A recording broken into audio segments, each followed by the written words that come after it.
Olá! O Personalidades de hoje entrevista alguém que é advogado há 23 anos, 24, e que é vereador pelo 4º mandato aqui em Araranguá. Eu estou falando do vereador e advogado Daniel Viriato Afonso. Tudo bem, Daniel? Olá, Karen. Obrigado pela oportunidade, é um prazer estar aqui. Parabenizar pelo teu programa, pelo sucesso que você faz em nossa cidade e região. Obrigada. Quem é que escolhe a tua mobília, teus quadros, tuas coisas? Na verdade, esse é um problema sério, né? Se tivesse um toque feminino, já estaria melhor. Mas, na verdade, quando eu construí minha casa, foi feito um projeto que ele já está meio que ultrapassado.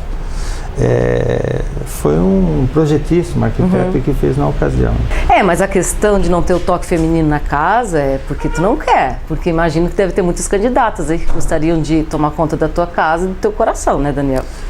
Bom, Karen, na verdade é porque eu acho que eu levo muito a sério a questão do ter alguém ou uma relação ou casamento propriamente dito, porque eu acho que é assim como as pessoas, muitos têm que fazem muito fácil e vão e voltam em várias relações, da minha educação, a minha origem, da minha família, é de que casamento é uma vez só e a gente tem que tentar achar lógico que não é fácil achar aquela pessoa, né? Mas tentar fazer com que seja algo que a gente vai entrar numa relação pensando em viver por muito tempo, né? Então, e até certa altura da minha vida eu também estava meio focado com outras coisas, não era bem propriamente uma relação. E também porque não apareceu alguém que a gente realmente fosse... Mas tu sente vontade, assim? Tu sente vontade de ter alguém permanentemente? Porque às vezes também não é o caso, né? De ter alguém dentro de casa todos os dias. Karen, se eu te falasse que eu não penso nisso, hoje eu penso, né? Porque a maturidade, o tempo vai trazendo pra gente algumas coisas que com a juventude a gente talvez não tivesse esse tipo de pensamento. Mas a certa altura, como eu te disse, eu tinha um outro foco. Hoje não, hoje eu estou mais tranquilo na minha vida, minhas coisas são mais resolvidas. Eu acho que hoje eu estaria melhor preparado para enfrentar uma situação a dois do que alguns anos atrás. Então hoje, se tu me perguntares assim, Daniel, tu estaria pronto? Eu acredito que hoje sim. Se tu me perguntares assim, hoje eu estaria de bem comigo mesmo para estar com alguém. Pra dividir. Entende? É porque não adianta tu querer ter uma vida a dois e pensando em estar sozinho. Ah, com certeza. Então eu valorizo muito isso do respeito, de tu ser cúmplice na relação, né? Talvez hoje o foco seja outro, um pouco diferente. E qual era o teu foco nesses anos todos atrás? Qual era o teu principal foco?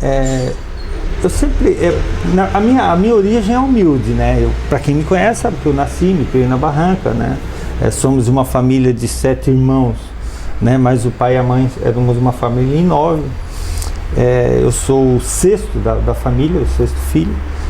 E sempre foi assim uma vida muito difícil, assim, né? A gente sabe que uma família grande assim, as condições não são as melhores, mesmo porque nós éramos de uma família humilde. Sempre tive o foco de fazer direito, já pensava desde garoto. Pequenininho? Eu não fiz outra faculdade, eu já fui pensando e na ocasião que o direito não tinha aqui em Tubarão e nem Criciúma, só tinha em Florianópolis ou Porto Alegre, eu meio que resolvi, eu vou fazer direito, só terminei o 2º grau.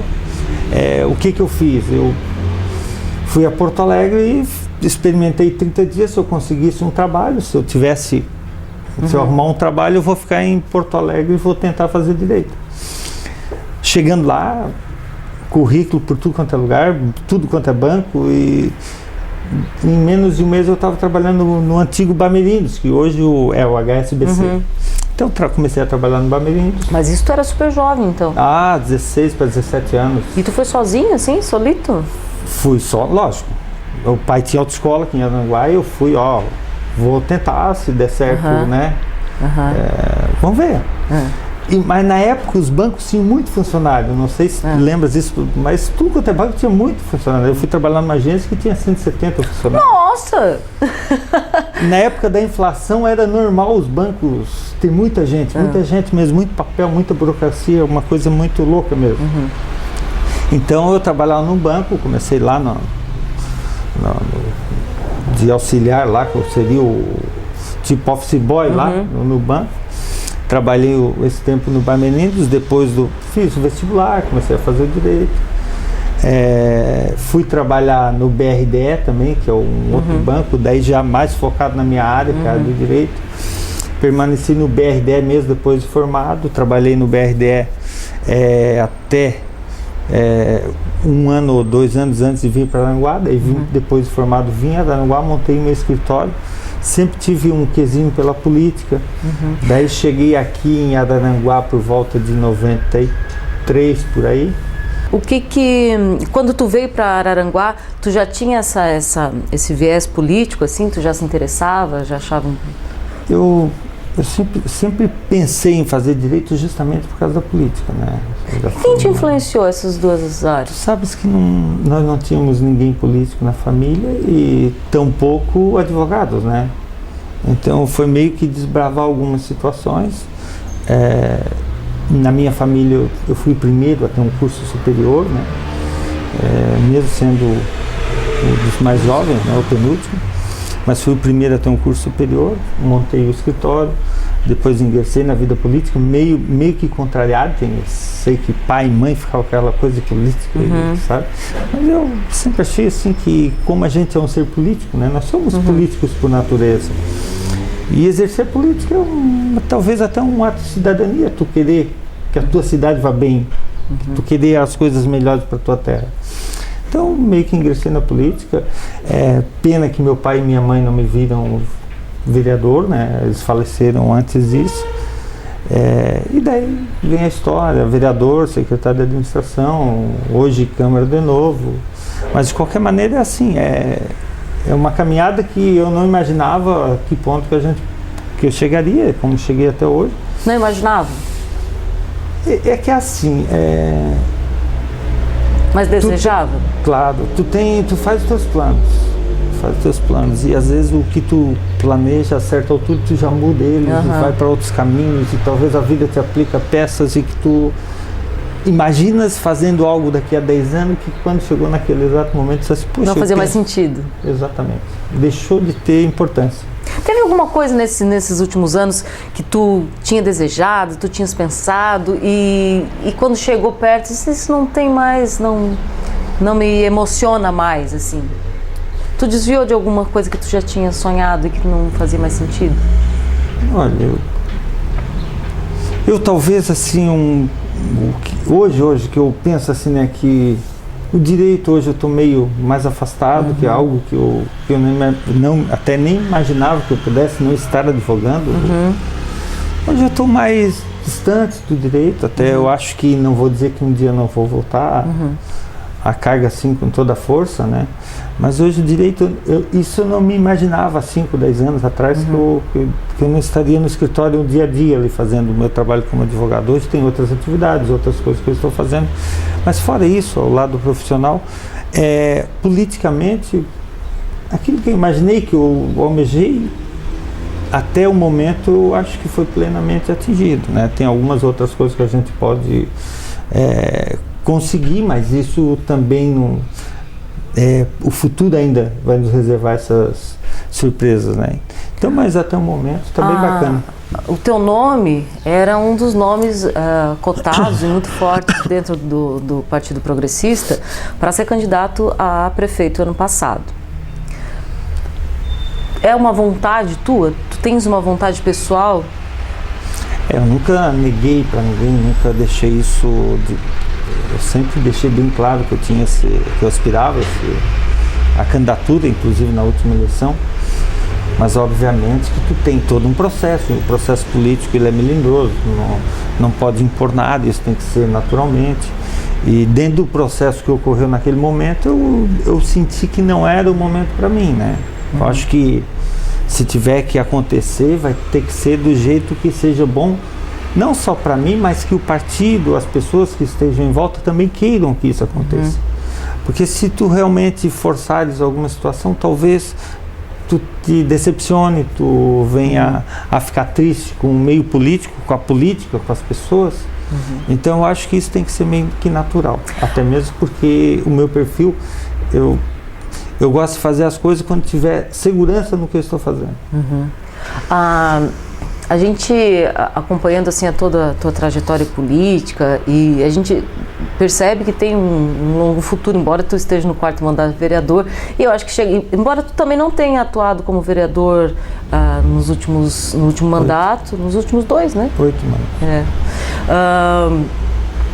Mas ter um cargo eletivo, tu sabe que é bastante complicado no Brasil, né? Tu já se elege com o rótulo é corrupto, se não é vai ser, e não presta, parece que toda a culpa de tudo que é errado no Brasil, no nosso estado, no nosso município, é do político. Por que tu insiste numa carreira que começa mal vista? Que retorno tu tens? Eu acho que assim, a parcela de culpa não é só dos políticos, né? É do eleitor, da forma como ele vota e elege os seus representantes, a nossa educação, que eu acho que temos que investir mais, até mesmo para que os eleitores saibam como votar, né? E os próprios políticos, que na verdade eles não cuidam de suas imagens, né? E tudo que a gente tem acompanhado, tem visto aí a nível de Brasil. Eu acho que assim, para a gente ter uma análise do que é o sistema político, a gente teria que ter a passagem pelo legislativo e pelo executivo, para depois tu ter uma ideia, porque é muito fácil quem está de fora achar que vai chegar lá e muda e transforma.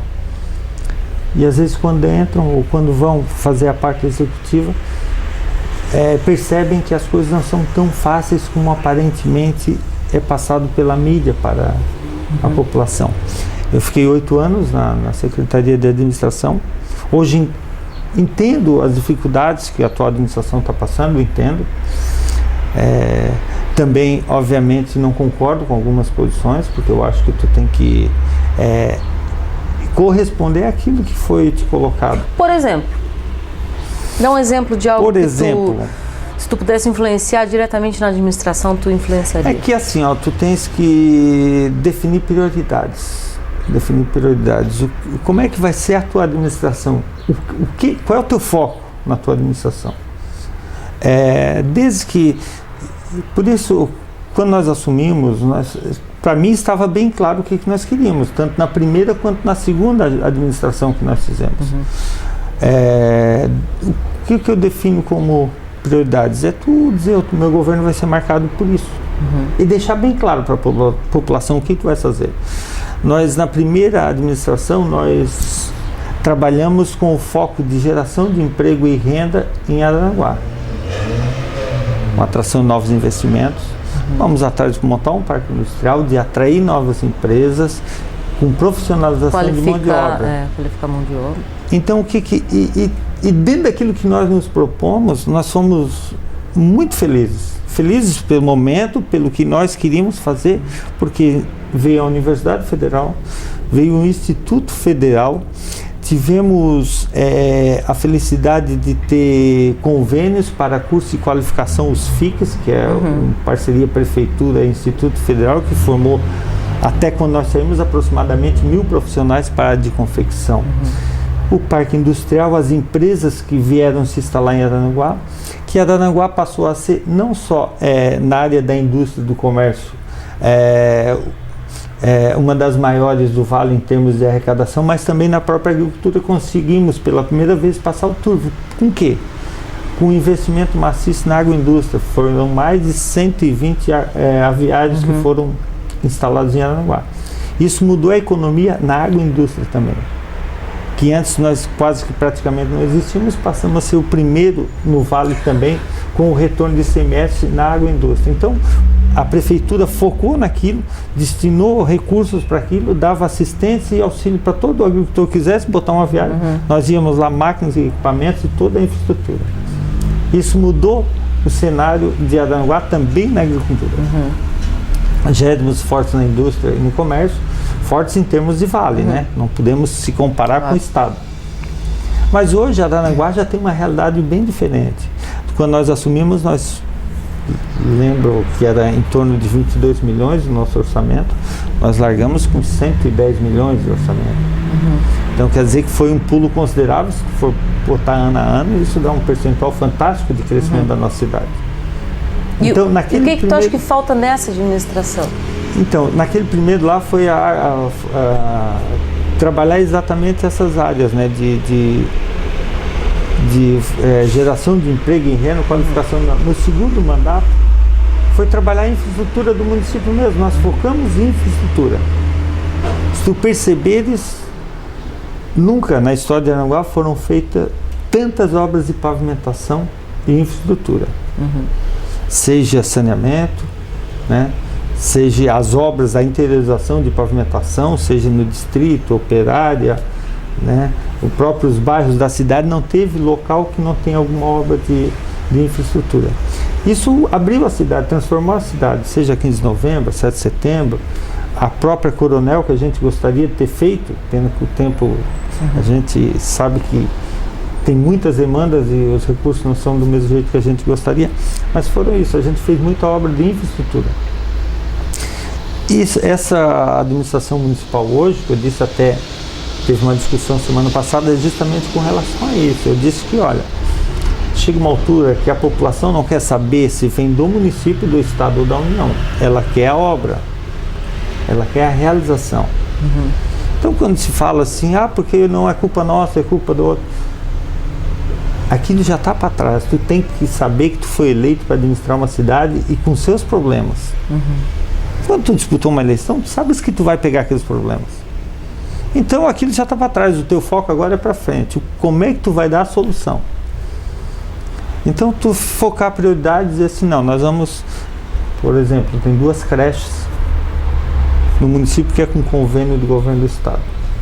Semana passada se abriu uma discussão e a discussão veio, porque não é nossa culpa, é culpa da administração anterior, é culpa do governo do estado. E na discussão eu disse, olha, não é se é culpa do governo do estado, da administração anterior, ou se tem algum problema na licitação, não importa. Vocês estão aí para definir o que vocês vão fazer com essa situação. Vocês têm que dar uma solução. Já está no 7º mês. Falta 200 mil vocês peguem e digam que a educação para nós é importante. Então vocês investam 200 mil naquela obra e concluam a obra. O que tu faria, ou se tu fosse eleito prefeito, o que tu acha que falta movimentar em Araranguá? Bom, eu tinha, na época, na ocasião, eu tinha algumas ideias, né?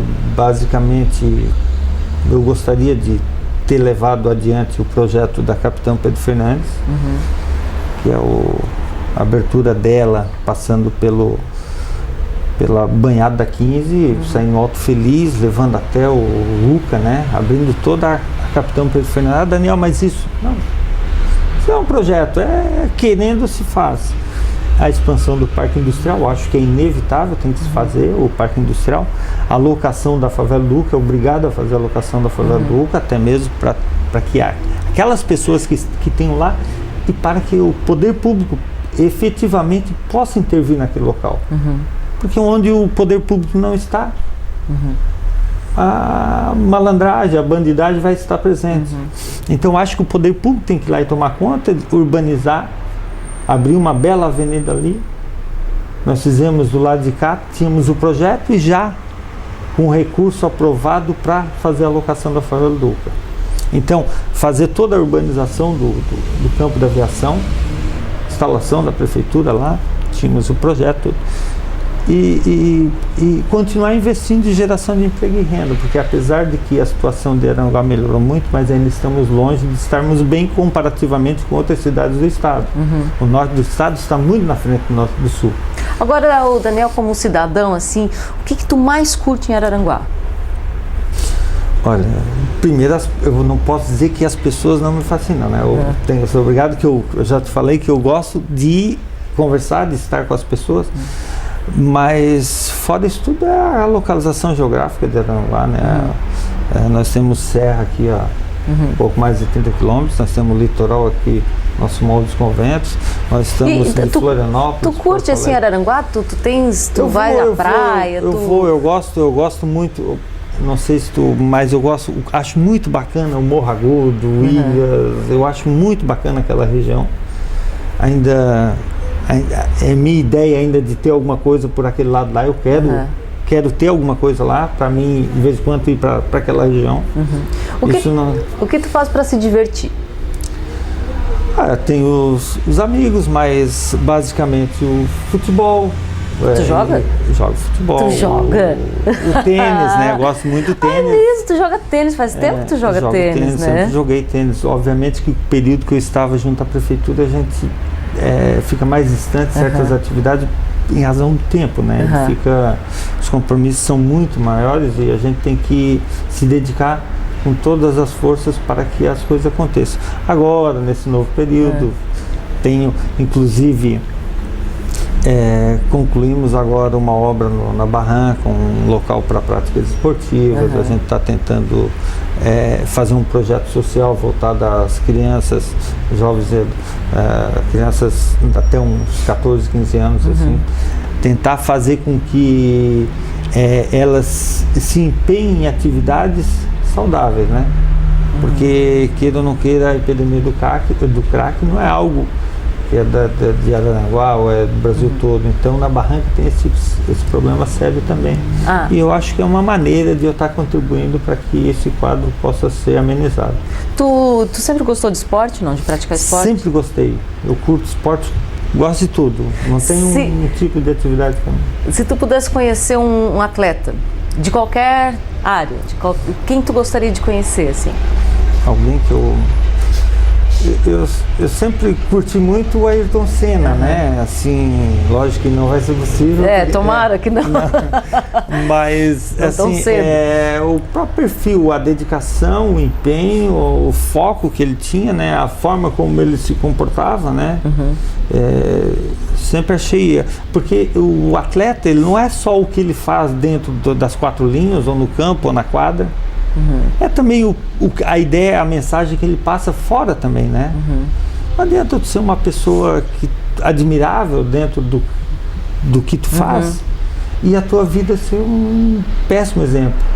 Então eu acho que uma atividade como o esporte, ela tem que tem que estar aliada a uma vida saudável também, que sirva de exemplo, né? Até mesmo porque é uma forma de educar. O esporte educa verdadeiramente. Disciplina. Tu falando isso me remete a pensar que se nós levarmos esse pensamento para todos os profissionais, cabe para todos os profissionais, o médico, o advogado, o varredor de rua, qualquer um, professor, que ele tenha uma conduta sempre legal, que ele sempre seja um exemplo dentro da sociedade. Tu acha que a vida pessoal de alguém influencia na carreira política, por exemplo? Ele pode perder votos ou ganhar votos dependendo de como age pessoalmente? Eu falo na política que para entender uma administração de uma cidade, tu tem que entender a administração de uma casa. Tu esteriliza e amplia isso, e tu pensa na tua casa e pensa numa cidade. Aí o que tu quer na tua casa, tudo que tu queiras, em todos os aspectos, tu vai entender uma administração de uma cidade. E quando eu falo de exemplo e de modelo, o profissional que tu é e o profissional que tu passa para as pessoas, o teu comportamento. Daí eu venho para dentro da casa de novo. O teu pai ou a tua mãe são profissionais e tu tem orgulho de dizer, pô, aquele cara é uma pessoa que eu admiro. Tu dizer com todas as tuas energias, pô, bacana, bonito. Teu pai, tua mãe, modelos não só para a família, mas para as pessoas que se espelham neles. Então é mais fácil tu conseguir traduzir o porquê que eu penso que tem que ser um exemplo, não só naquilo que fazem, mas o que passam para as outras pessoas também. Obviamente que a gente não consegue ser sempre desse jeito, mas a gente tem que tentar passar uma boa imagem, uma boa ideia, até mesmo porque muitas pessoas, por menos representativo que tu seja, muitas pessoas vão olhar para você, vão estar observando o que você faz. E às vezes um exemplo, uma palavra bendita, algo que tu faz, muda uma vida de alguém. É verdade. Transforma ela. É verdade. Então isso é nesse aspecto que eu entendo que tem que ser um exemplo. E a gente está entrevistando Daniel Afonso, o Viriato Afonso, aqui na casa dele, e a gente volta já já para falar um pouquinho mais sobre a vida pessoal. Não sai daí.